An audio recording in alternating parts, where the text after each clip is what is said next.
Welcome back. You are here with our Master J, and today we are doing a comic book review of Alphacore 1, the new series from Rippaverse Comics with characters created by Eric July. Book is written by the great Chuck Dixon and pencils by Joe Bennett. Now, this book that Chuck has put together is quite dense, so I'm going to give more of a bulleted run through of the plot with spoilers. So if you don't want to hear the spoilers, jump off the video. But there's just so many things going on concurrently.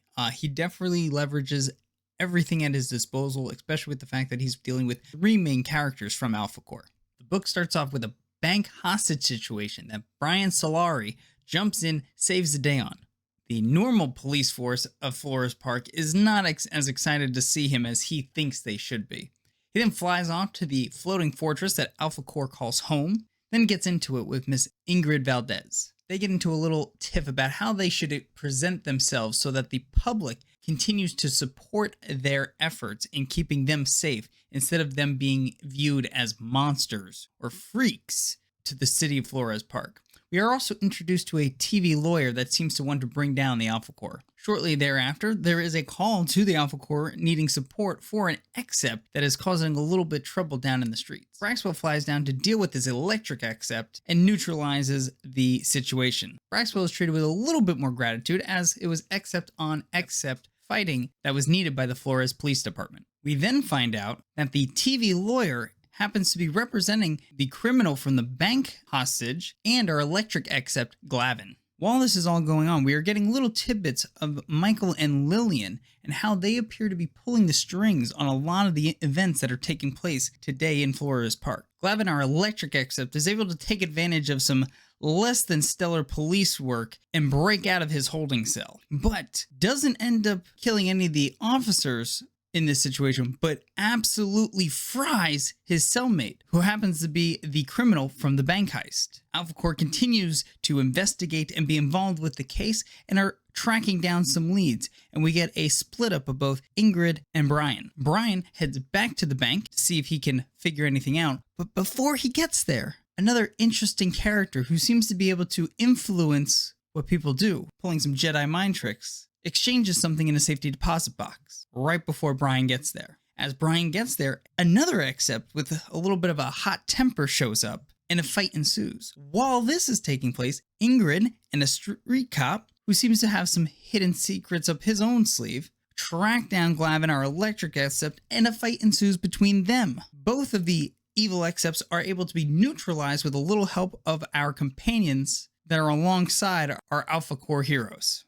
Brian then finds the object that has been dropped into that safety deposit box. Right after that, we jump to our TV lawyer who's back on TV, but he's getting picked up by the Flores Police Department. He, of course, wants to relieve himself quite quickly, only to run into this interesting fellow who can play these Jedi mind tricks. Shortly thereafter, we find that TV lawyer has relieved himself out the window.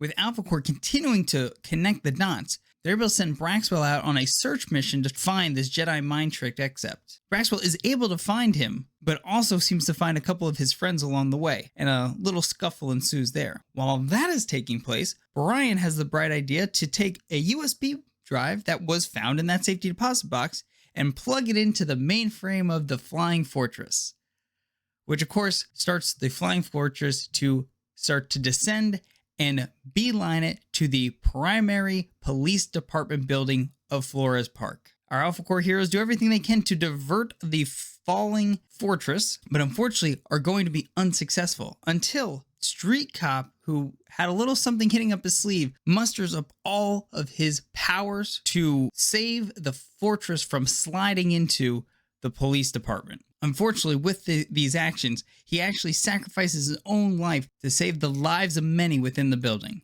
We then cut to a final scene where our Alphacore heroes who confront Lily and Michael on the runway as they're going to just take a little getaway trip. They let them know that they are onto them, they have started to connect the dots, and they're just looking for that smoking gun to make sure that they can be brought to justice. Ingrid then ends it by making sure there's a slight delay for their trip.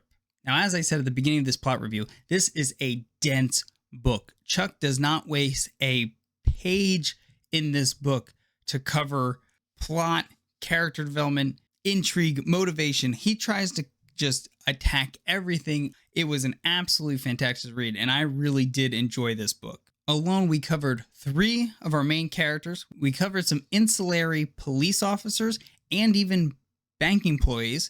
We covered 3 except villains, in addition to the 2 primary villains pulling the strings in Michael and Lillian. We had about 10 characters who got lines and coverage within this book at a level of detail I had not seen previously. There were a few conveniences in the book. For one, everybody who had to meet everybody at the time frames or interactions that they did all took place. And the biggest one would probably be the fact that the party who committed the bank robbery ended up sharing a cell with Glavin, and Glavin was able to escape and obviously terminate him fully. But again, overall pacing, everything else with the book was absolutely fantastic. In terms of the characters, I was a little surprised about one primary character. Obviously, our evil excepts didn't really give us too much of who they are, other than one's kind of a crackhead looking guy, the Glavin, our electric guy. We had good old Billy Bob from the swamp, from the bayou, from the woods, living out of his trailer, being the hothead that he is. We didn't really see too much from him. And obviously, the Jedi mind trick except we know nothing about other than he is able to make people do things by just speaking to them. We have Michael and Lillian as well, who are clearly the evil mastermind trying to pull the strings of some sort of criminal enterprise. We again don't get too much into them other than Michael seems to be a little bit more shoot it from the hip. I'm going to make things happen. I'm not going to necessarily think about how I'm going to go do it and the consequences of the consequences.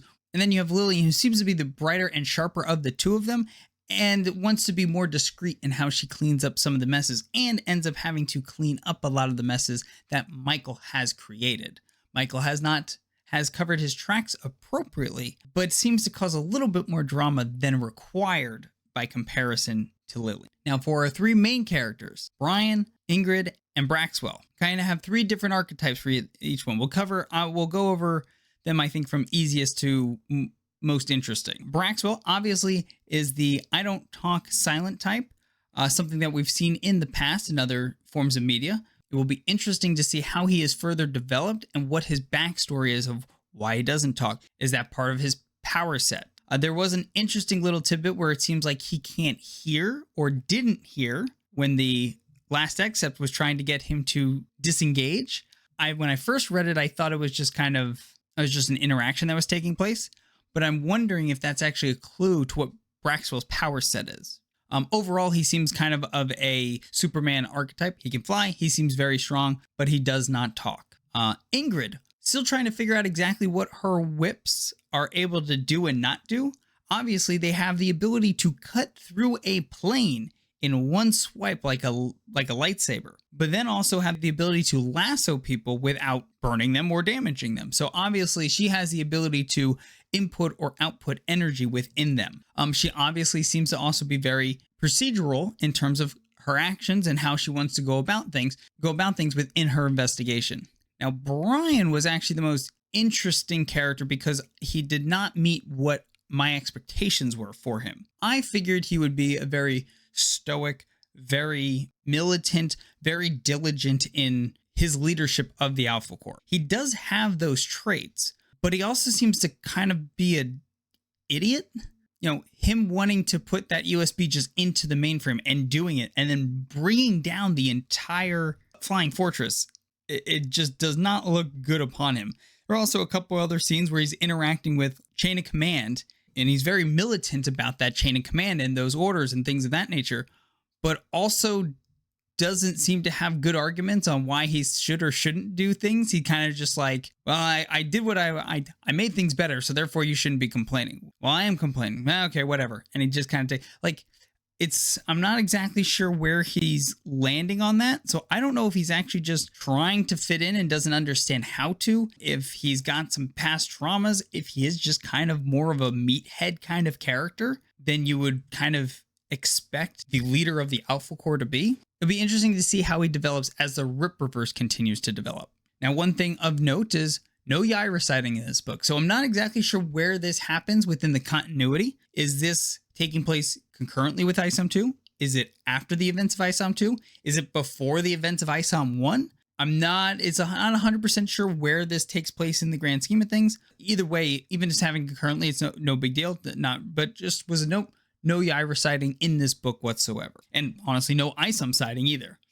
From a character standpoint, there is also even those other little tidbits of the bank teller who gets a couple lines in this book that you kind of get to either connect or at least have a smirk about. You also then have the beat cop who's actually suppressed and hid his acceptabilities, who has an awkward interaction with Ingrid during the book, ends up being helpful and beneficial to Ingrid, she therefore kind of apologizes to after the fact. He rises up at the end to pretty much save what is already a catastrophe from being a complete calamity in terms of the Flying Fortress actually crashing into the police department building. So even some of these side characters that are not even with us any longer end up having a pretty big impact and development even within this story. Now, the last thing I want to touch on is the artwork.